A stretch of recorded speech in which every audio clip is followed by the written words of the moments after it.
Ready start. मान्यवर, इस विषय पर जो चर्चा हो रही है, मेरी दृष्टि में यह काफ़ी गंभीर और महत्वपूर्ण है, क्योंकि इसका संबंध सारी दुनिया की आधी आबादी से है। जहाँ तक हमारे देश का सवाल है, उसका संबंध 80% आबादी से है, क्योंकि हमारा देश कृषि पर निर्भर है। पूरे देश की खाद्य समस्या से इस मंत्रालय का संबंध है। इसलिए मेरा अनुरोध है कि इस विषय पर जो भी सुझाव माननीय सदस्यों द्वारा दिए गए हैं या दिए जाएंगे, उन पर मंत्री जी अवश्य ध्यान देंगे और उन पर निर्णय लेंगे।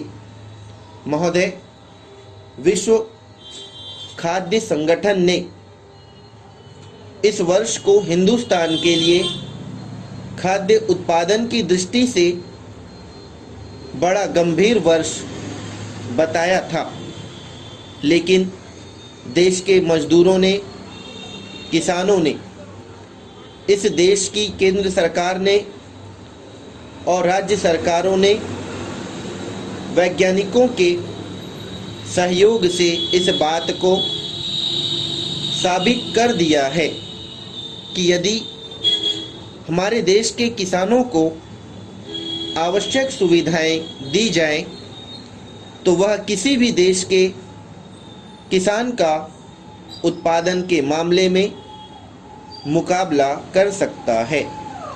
इसलिए सरकार का यह पहला कर्तव्य है कि वह किसानों की हर तरह से सहायता करे, और यह जरूरी भी है।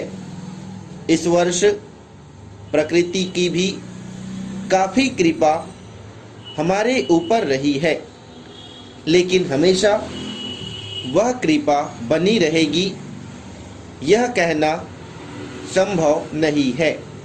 इसलिए इन सारी स्थितियों को ध्यान में रखते हुए भविष्य की ओर आत्मनिर्भर होने के लिए कौन से कदम उठाने चाहिए, इसकी ओर कृषि मंत्रालय को विशेष ध्यान देना चाहिए।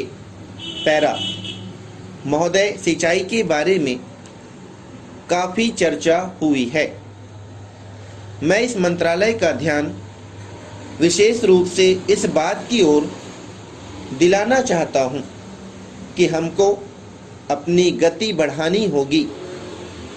जो हमारी योजनाएं हैं, उनको हमें जल्दी से जल्दी लागू करना होगा।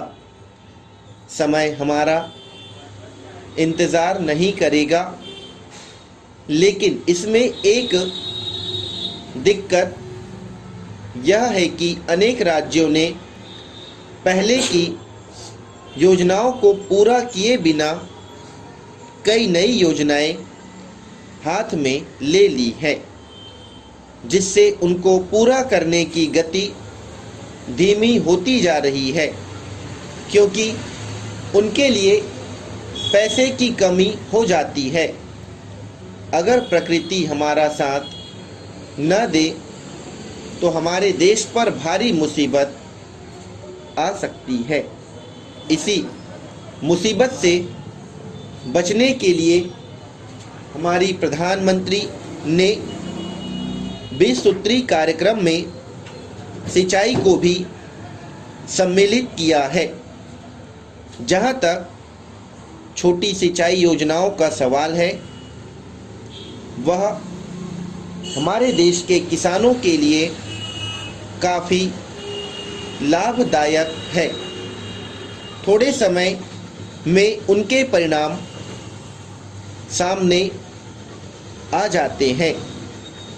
बड़ी योजनाओं को पूरा करने में काफ़ी समय भी लगता है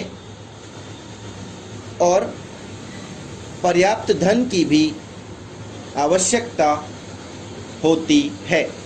स्टॉप।